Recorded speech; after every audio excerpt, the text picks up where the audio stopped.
নমস্কার, সোনামার রান্নাঘর থেকে সকল বন্ধুকে জানাই স্বাগতম। আজ আমি নিয়ে এসেছি বোয়াল মাছের তেল ঝাল রেসিপি। বন্ধুরা, এর আগে আমি বোয়াল মাছের তেল ঝালের রেসিপি করেছি, কিন্তু এই রেসিপিটা এতটাই সুস্বাদু তৈরি হয়েছে, না বানালে বিশ্বাস করবেন না। তাই ভিডিওটি না টেনে দেখতে থাকুন কিভাবে আমি এই দারুণ স্বাদের রেসিপিটি তৈরি করছি। এখানে আমি বড় সাইজের 5 পিস বোয়াল মাছ ভালো করে ধুয়ে নিয়েছি।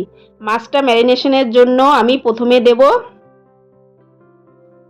হাফ চামচ মতো লবণ, হাফ চামচ মতো হলুদ গুঁড়ো, আর দিয়ে দেব 2 চামচের মতো কাঁচা সর্ষের তেল।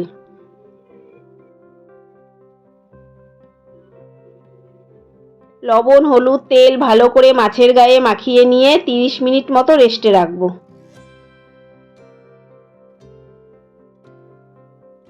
এরপর মাছ ভাজার জন্য কড়াইতে আমি সর্ষের তেল দেব। তেল গরম হলে ম্যারিনেট করা মাছ কড়াইতে দিয়ে দেব। বন্ধুরা, মাছগুলো কিন্তু খুব সাবধানে ভাজতে হবে, কেননা বোয়াল মাছ তেলে দিলে ভীষণ ফোটে, যে কোনো সময় বিপদ ঘটতে পারে। এর জন্য ঢাকা দিয়ে ভাজতে হবে। এক পিঠ ভাজা হলে আরেক পিঠ উল্টে আবার ঢাকা দিয়ে দেব।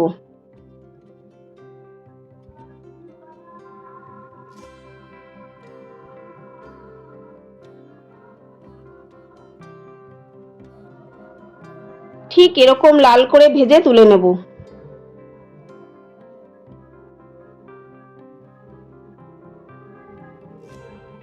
বাকি মাছগুলো আগের মতো এইভাবেই ভেজে তুলে নেব।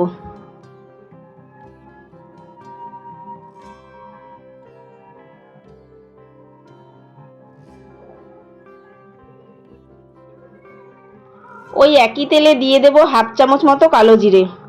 কালো জিরে হালকা ভাজা হলে দিয়ে দেব 1 চামচ রসুন কুচি। রসুনের কাঁচা গন্ধ যাওয়া পর্যন্ত ভাজবো।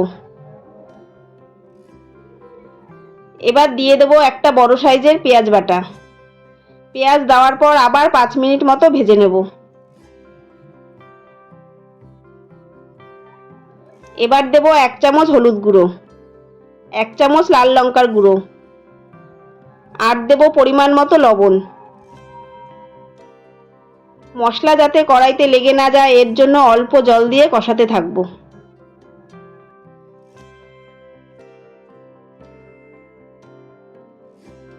প্রায় 2 থেকে 3 মিনিট কষানোর পর দিয়ে দেব আগে থেকে বেটে রাখা 2 চামচ মতো সাদা সর্ষে বাটা। 1-2 মিনিট কষাতে থাকবো। কষানো হয়ে গেলে দিয়ে দেব পরিমাণ মতো জল।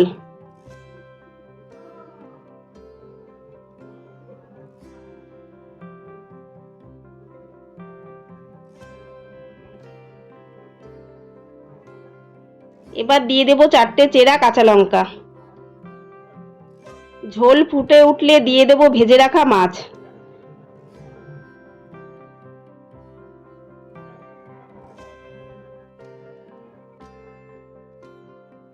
মাছগুলো গ্রেভির মধ্যে ভালো করে ডুবিয়ে দেব। যে সকল বন্ধুরা ইউটিউব থেকে এই ভিডিওটি দেখছেন এখনও যারা চ্যানেলটিকে সাবস্ক্রাইব করেননি, তাদের সাবস্ক্রাইব করার অনুরোধ রইল। আর যারা ফেসবুক প্রোফাইল থেকে দেখছেন, তারা আমার প্রোফাইলটিকে ফলো করে পাশে থাকবেন। এবার অপর পিঠ উল্টে দিয়ে 10 মিনিট মতো রান্না করে নেব।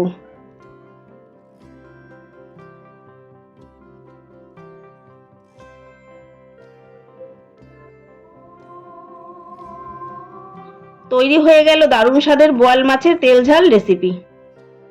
আশা করছি ভিডিওটি আপনাদের ভীষণ ভালো লেগেছে। ভালো লাগলে কমেন্টে অবশ্যই জানাবেন, আর আপনাদের প্রিয়জন ও বন্ধুবান্ধবদের কাছে শেয়ার করবেন। সবাই ভালো থাকবেন, সুস্থ থাকবেন। ধন্যবাদ।